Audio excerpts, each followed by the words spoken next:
First, I want to say, Call Loyam, Wahawad, La Yahweh, Ba Sham Yahweh Shai, Ba Sham, Rahak Wadash, double honors to the elder apostles and great millstone who rule well and who have taught us truth. Honors and salutations to your fellow laborers as doing the work of truth and sincerity. Shalom to you.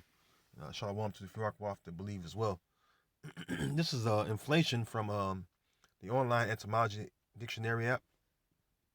It says inflation, swelling caused by a gathering of, it says wind in the body, flatulence, also figuratively, outbursts of pride, a puffing up, a blowing into. That's pretty much, what it is.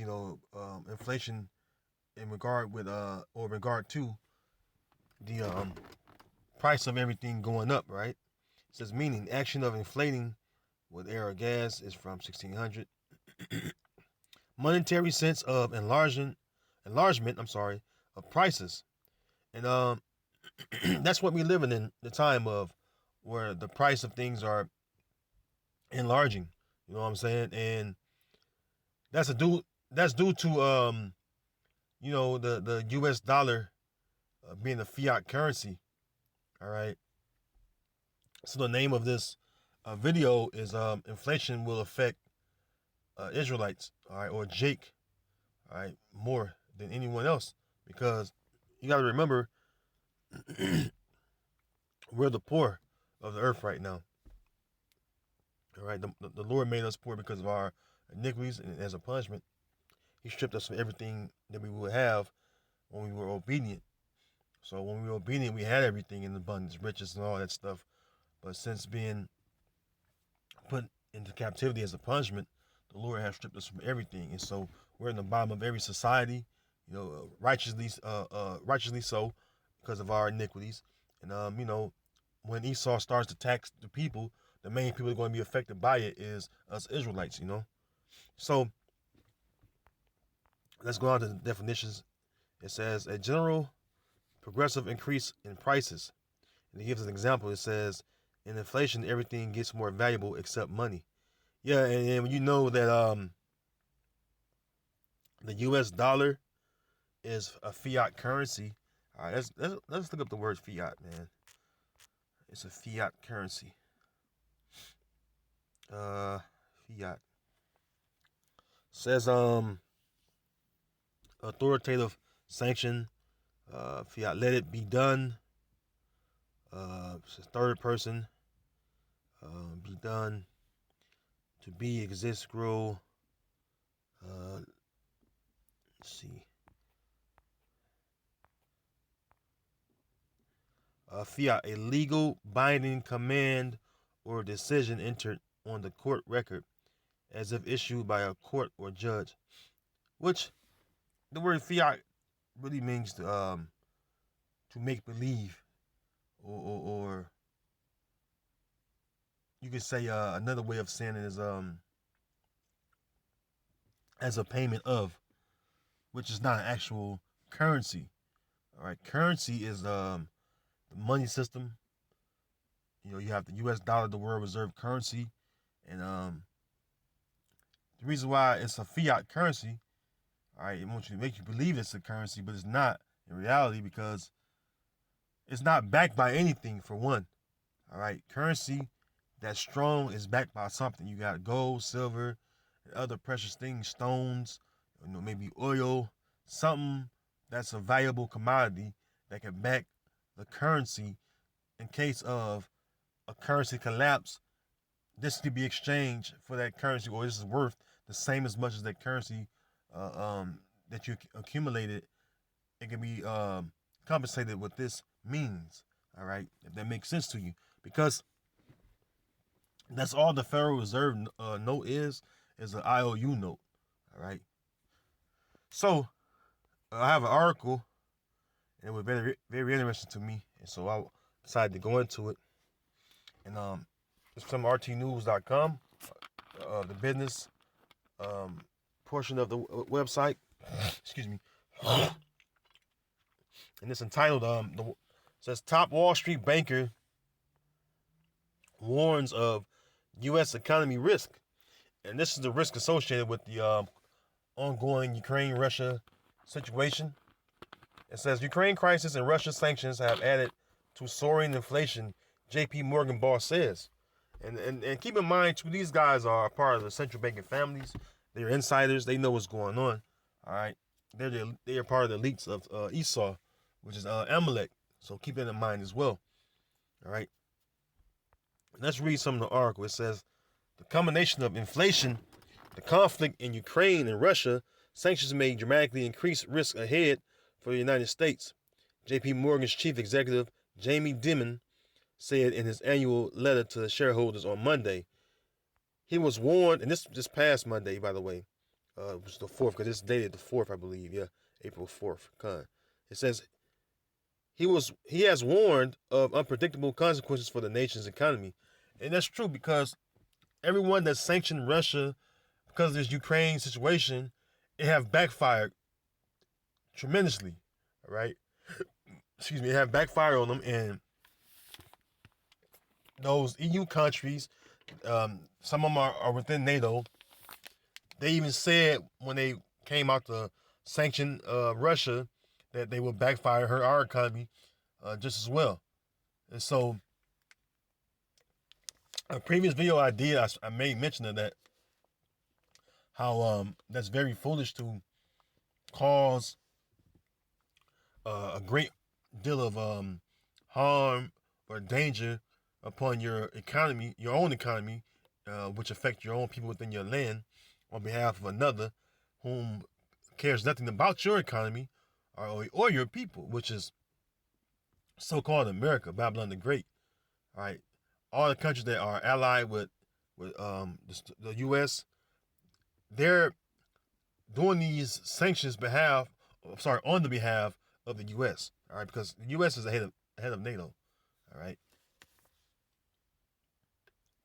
and everyone knows it. All right, everybody else is basically Germany, the U.K., France, Australia, all these other countries. They're all basically just flunkies of the U.S. All right, just to put it in blatant and blunt form. All right. It says, according to Dimon, the outbreak of the conflict in Europe has changed things, ruling markets, realigning alliances, and restructuring global trade patterns. That introduces both risks and opportunities for the U.S. and other countries, he wrote. The war in Ukraine and the sanctions on Russia, at a minimum, will show the global economy, and it could easily get worse, Dimon said. And it's true, because things are inflating over here, and there was just a recent hearing about it. Excuse me. It was just a meeting about it within the House of Senate. They had a committee hearing, and they were talking about the inflation on how oil prices dropped down, and the oil companies were still taxing the people because the price of the barrels went down, the price of the oil, everything went down, and they still had this high inflated gas prices at the pump, which affect who? The common folk, the common people. All right. It says the war in Ukraine and the sanctions on Russia at a minimum will slow the global economy, and it could easily get worse, Dimon said. So it could slow the global economy, which the last couple of years the economy have been slowed down to I would say slowed down to a great deal, because no one thought that the world could slow down as it did. And we know why it slowed down. And as a result, you had a lot of closing of businesses, a lot of stocks folded, a lot of jobs were lost, a lot of companies shut down and never reopened as well. So, that's been a big deal the last couple of years. All right, it's been over 2 years to be exact. Excuse me. So, the economy has been brought so much to a stagnant position, all right, if you will, to like a teetering, um, it's like a teetering, what you call that thing? You had like a wave scale. It's like the scale is unbalanced. All right, the economy is unbalanced.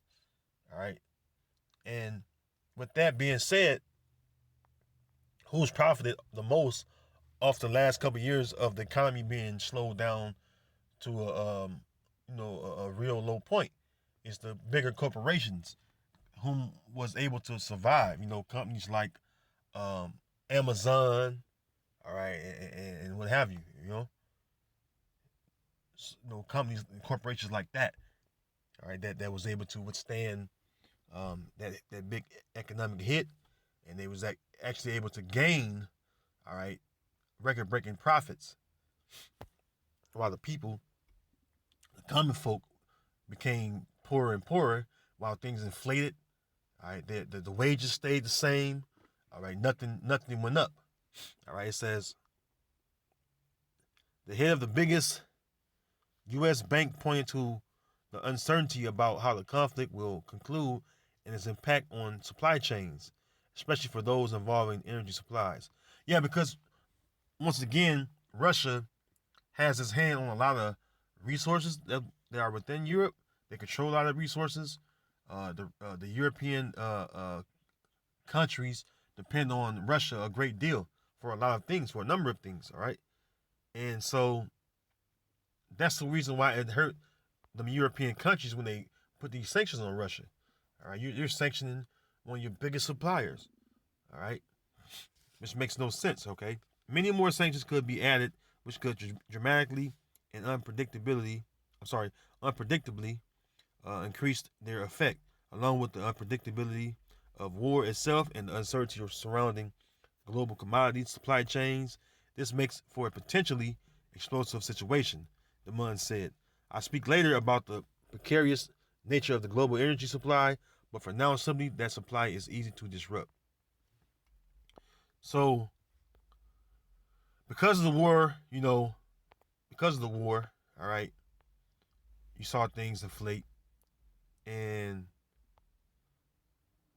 this right here is a result of, like I said, of the fiat currency, all right, because real currency, excuse me, again is start with gold and silver. All right, gold and silver have always been around. Has always been the top two currencies. All right, since the beginning. Now I'm bringing up this guy right here. Right, is Caesar Augustus, also known as Gaius Julius Caesar Octavianus. All right, and this guy right here, he was on the scene when Yahweh Shah was coming on the scene, right? And in the scriptures, when you go to the scriptures, it tell you when he imposed tax, all right, on the people, and who the people it affected more, which was the poorest people, all right, at that time, which was the Israelites, all right, Jake. So this is the book of Luke 2:1. It says, and it came to pass in those days that there went out a decree from Caesar Augustus that all the world should be taxed. And this taxing was first made when Cyrenius was governor of Syria, and all went to be taxed, everyone into his own city. And like I said, this is during the time when Yahweh Shah was coming on the scene, and you can just imagine, man, how how much it affected Jake, because the Edomites, which were the Romans at the time, they were over Jake, and they was oppressing Jake. All right, and one of the main things Jake complained about was the taxes. When you go into the full account or the full detail of this taxation process, all right, Jake would complain about it because they would put heavy taxes upon Jake. All right, so same thing is going to happen again. All right, the scriptures say there's no new thing under the sun. When these taxes are handed out, look who's the poorest of the society. All right, look around you. Look who live in the ghettos, the slum areas, the low living areas. All right, which the scriptures called you go in the scriptures, it's called the corners of the earth. All right, the ghettos or the slums of the earth. All right. When I looked it up in the video I did about the ghetto, it showed you. All right, when you look the word corner. All right, let's get that. I believe I have it on the online Tamaji as well. Let's see. Let's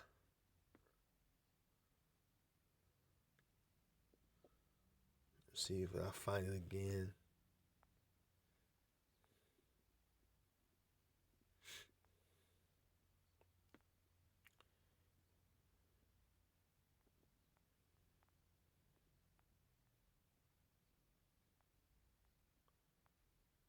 All right, let's see. Well, it's kind of a part of it. It says corner, the verb. It says to furnish what corners bring to a point by convergence. To turn a corner, as in a race, meaning drive or force into a corner. It says to drive or force someone into a corner. Also, figuratively, force into a position where defeat or surrender is inevitable. Let's see.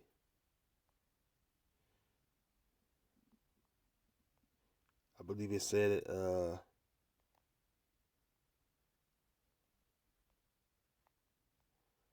I can't remember where I. It's been a little while since I did that video.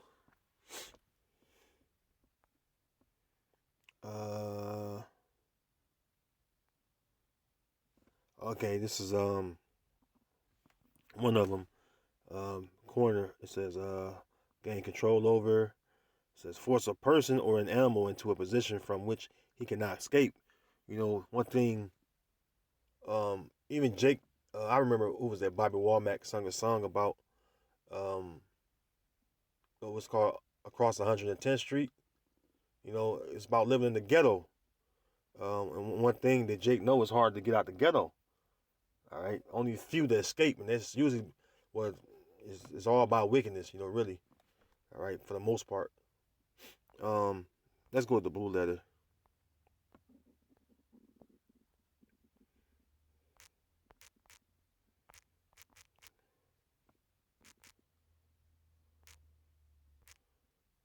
Or corner. Oh, it's the. I'm gonna go to the blue letter. Shalakia. Bear me 1 second. Let me go to the blue letter. I want to get that. It's in Deuteronomy. Get the word corner and look it up on the blue letter because it's really a low living area, like a slum area.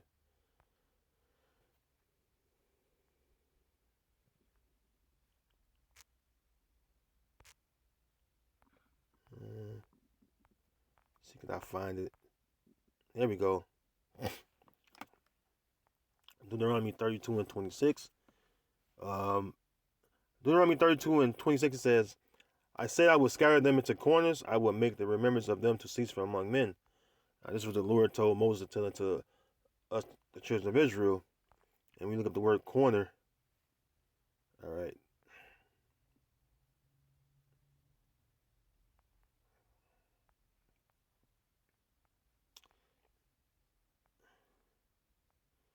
Let's see.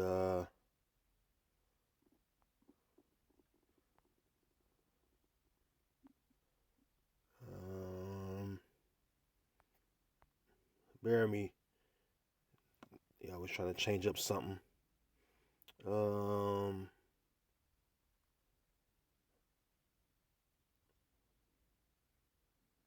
that one. Corner. H. Corner. Let me go back here. Corner.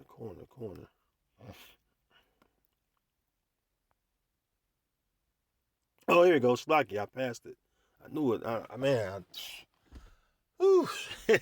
Slocky. Man, it started to me a minute, but I knew I had found it on the when I looked at the word corner. Here you go. Back on the Etymology app. I know I'm not tripping, but Slocky. Little brain fart.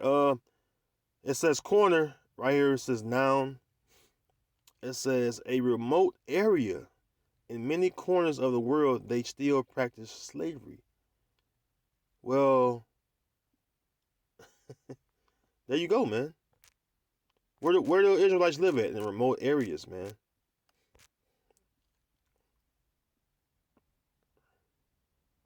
Remote. Distant in place, apart, removed, not near. Well, you see how Esau treats us, man. You know, he lives out in the rural areas, far from the hood. And who live in the inner city, bunched in a small area, man.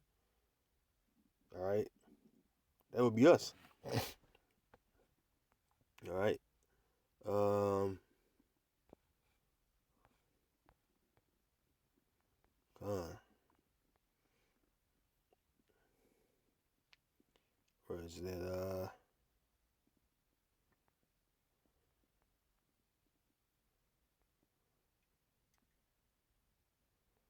Let me see.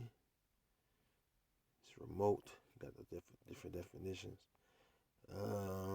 Those are the right ones, but hey, you get the point. Let me move on. I don't want to hold the video up. It's locking. Let's go to the book of James. All right, and then I got another precept I had on Q2. Slocky, I wanted to find it though, because it's very important we look up words, and that's why I wanted to, find it to let you know that we do live in the corners of the earth. Hey, you live in the inner city, it's a corner. You live in on the res, it's a corner. All right, the res is out in the distant spot of the land, far from the other, people, and there are not resources out there. You have what else? You got where easy pickings. Esau picks off a lot of us that live on the res. If you live on the res, it's like easy pickings for Esau. And then also, like I said, you're deprived of a lot living out there. You have to go to the city and grab things, grab resources, bring them back. Um, it's basically a way of quarantining someone. All right, basically like keeping someone under control when you put somebody in a remote area or force them to live in the remote area. All right. So back to the lesson at hand. As a result to living in the corners or remote areas, you're poor. All right. That's the point I wanted to make about it. You're poor. Because if you weren't poor, you wouldn't live in such areas. But as you can see, overwhelmingly, the vast majority of us live where? In the corner, in the ghetto. You see? So when these taxes or inflation or inflated taxes are imposed, who it affects? It affects our people. We're the ones that can't get decent jobs. And if you do, it's a long time till you can find something to stay afloat barely. The book of James, chapter 5, and I'll start the time and read down. All right. It says, "Go to now, ye rich men, and weep and howl for your miseries that shall come upon you. Your riches are corrupted, and your garments are moth-eaten. Your gold and silver is cankered, and the rust of them shall be a witness against you, and shall eat your flesh as it were fire. Ye have heaped treasure together for the last days." And that's what the elites of Esau have done. Even those jakes that have a little money.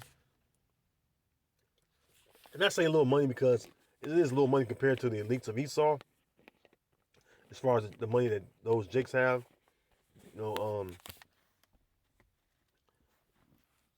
Jake is doing their best to live like Esau, to be like Esau.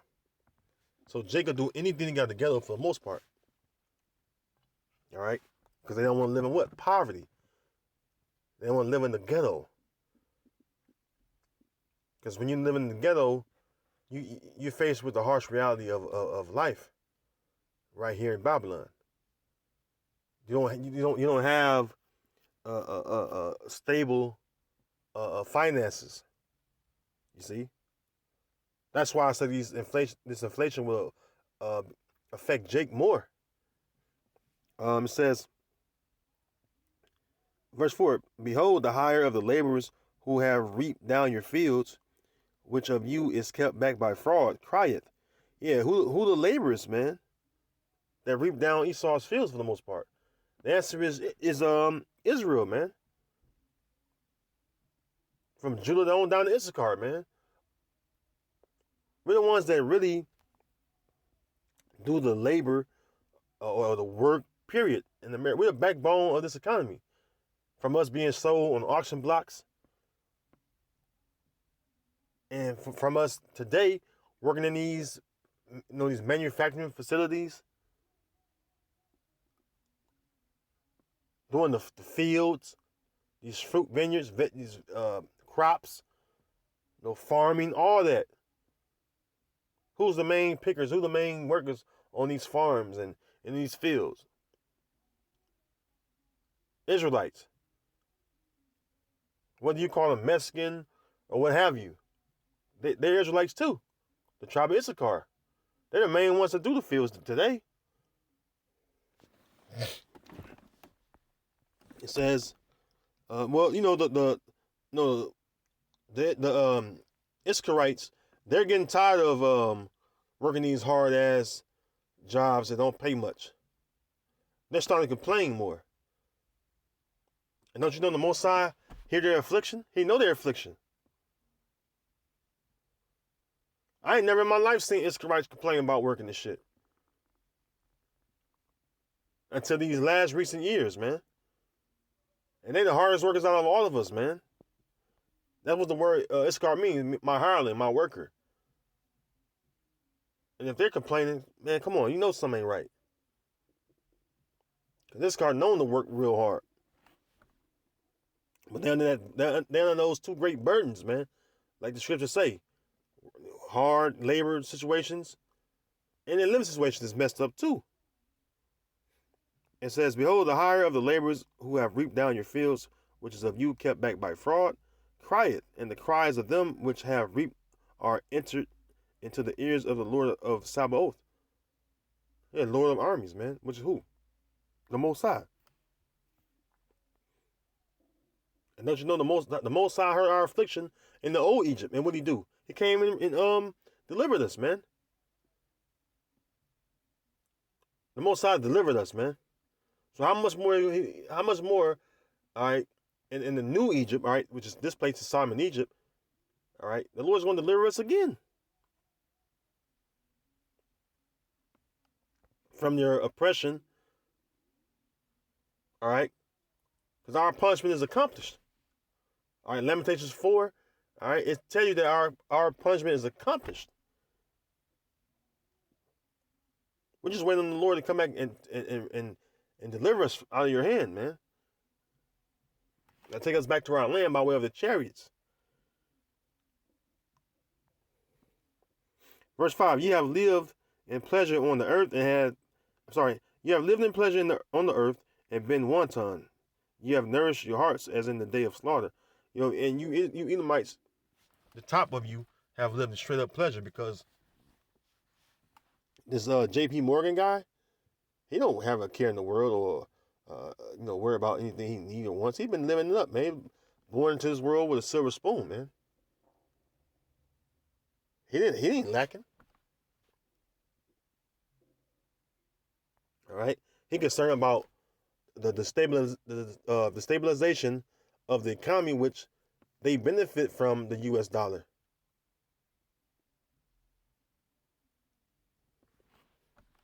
All right, and they're part of the central banking family, so they want to make sure the riches stay with them. All right, it says let's hit on that. All right, so that's what happened. All right, that's what happened. Your treasure that you have heaped up for these last days, man.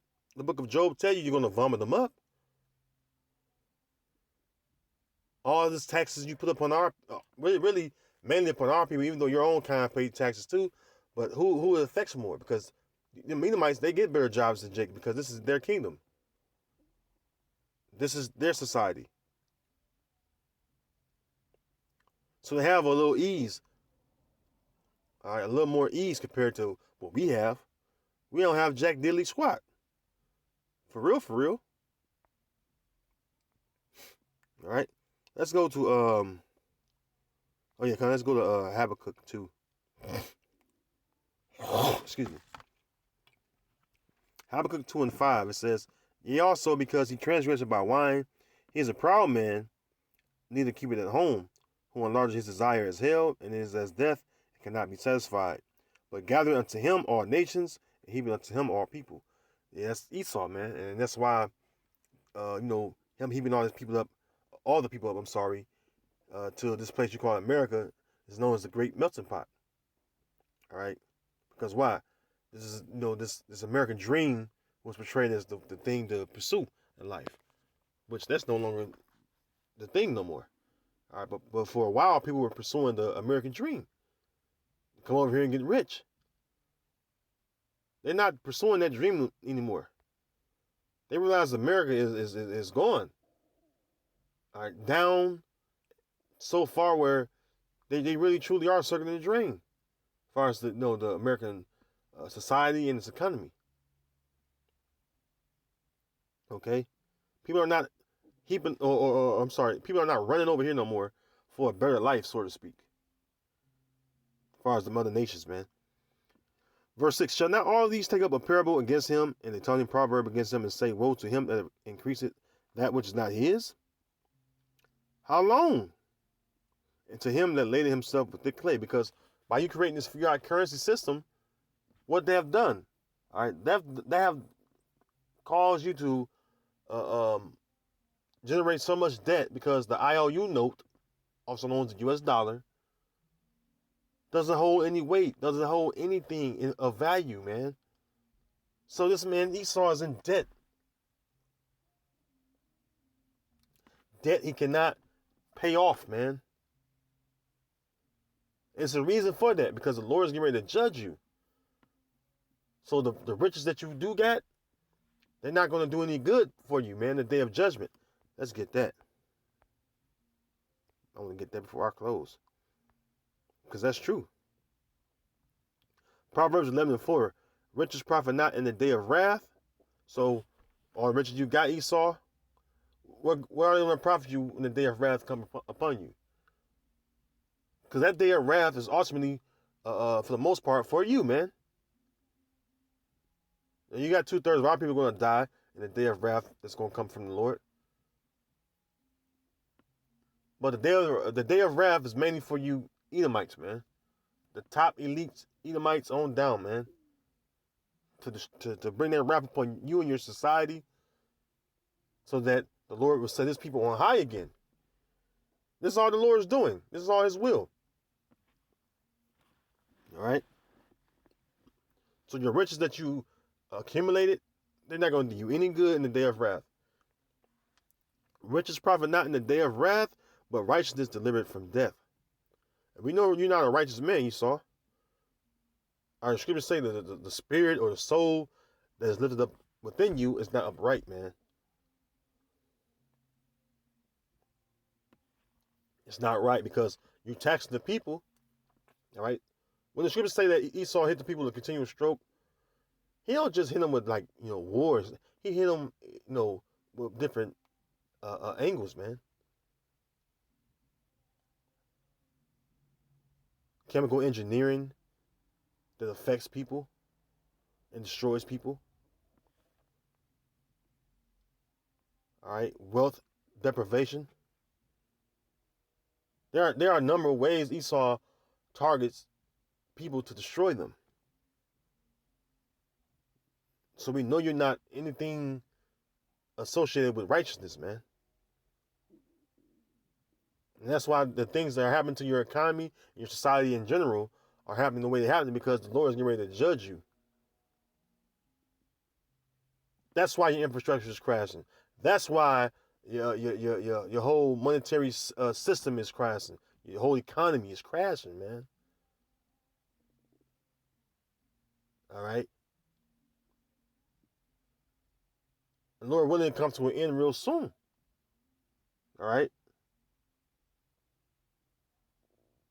because we're tired of this current living that we have. We're tired of living under you, Edomites, man. Like I said, our iniquity is accomplished, man. Now the Lord's going to set us on high again. We're not going to be poor anymore. Because in this world, you despise the poor.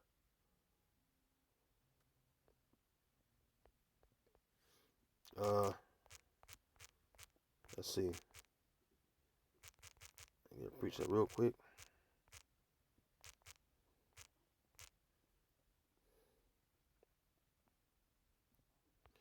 Proverbs 14:31. He that oppresses the poor reproaches his maker.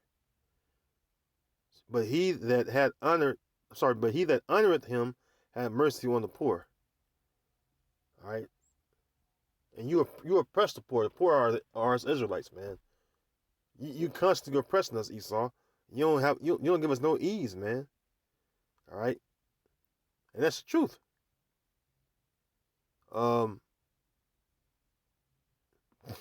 Let me see. It's one. Yeah, con.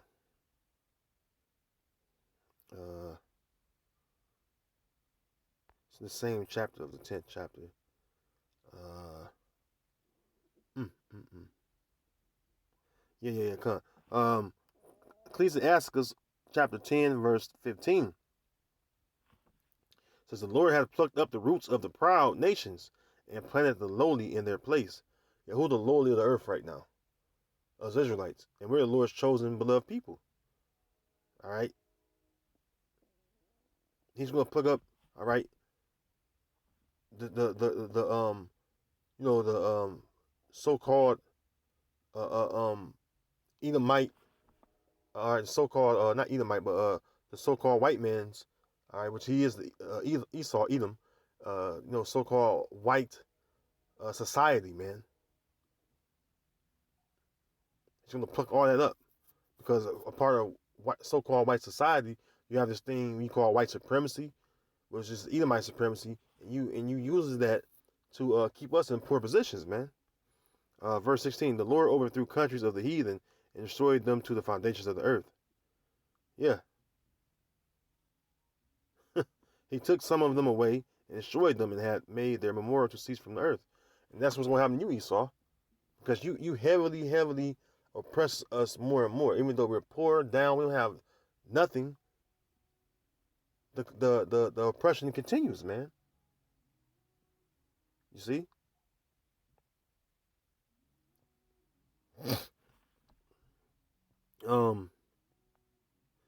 Let's go down a bit. I like this particular chapter, man. It got a couple of precept scriptures I wanted to hit.